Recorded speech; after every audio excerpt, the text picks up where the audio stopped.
The West Memphis Three were three teenagers accused of the murders of three little boys in the Robin Hood Hills of Arkansas. And today I will be discussing the 1993 murder trial of the three little boys, Stevie Branch, Chris Byers, and Michael Moore, but more specifically about the accused and how they eventually became acquitted. The three accused were mostly accused just because they were different from where they were from. They were just some kids that were misfits. They liked to wear black. They liked to listen to metal music, and they liked to study religions that weren't Christianity. And in the Bible Belt, that, especially in the 90s, wasn't very well looked upon. And the hoops that these three had to jump through just to get acquitted were astronomical, but they kept the faith, and they eventually became free men 18 years later. But if they were so wrongfully accused, why were they accused in the first place? Well, the murders were first thought to be sacrificial because of how the bodies were found. They were found mutilated and hogtied in a ditch. So the authorities thought that this was sacrificial and more so satanic in nature because this was in the center of the satanic panic of the 80s and 90s. And unfortunately, Damien Echols was an avid reader of the occult. He liked to study religions, and he was a practicing Wiccan himself, which was a big no-no in Arkansas at that time. And because of his non-Christian religious activity, they assumed it had to be the devil. In the documentary Paradise Lost, The Child Murders of Robin Hood Hills, there are several library books that are checked out in Damien Echols' name that are about Aleister Crowley and magic and other religions, and those are considered damning evidence against him. And Jason Baldwin, who is his best friend, wasn't really into the religions, but he was also into wearing a lot of black, and he also liked to listen to metal music, specifically Metallica, Pantera, that kind of thing. So he was roped into that because of being guilty by association, basically.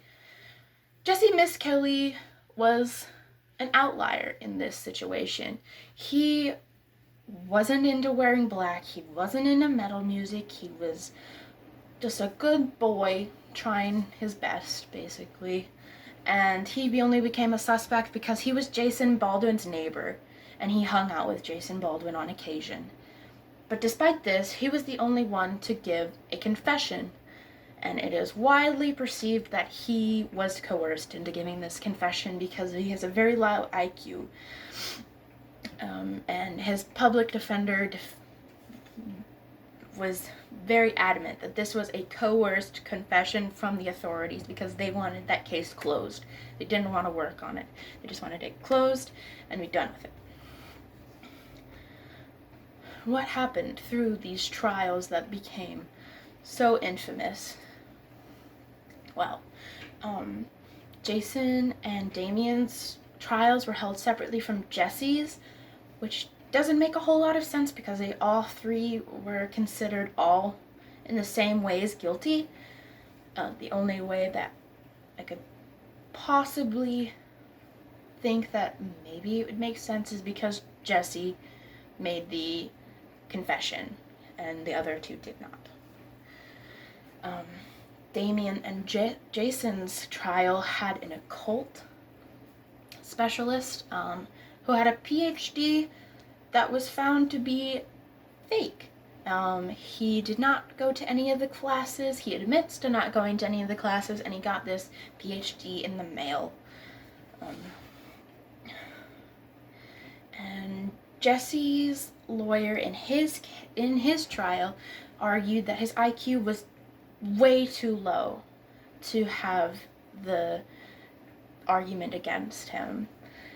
He was forced to make a fabricated confession, and it is thought that Misskelley was offered a $35,000 reward and just wanted to take that money and be done with it, basically.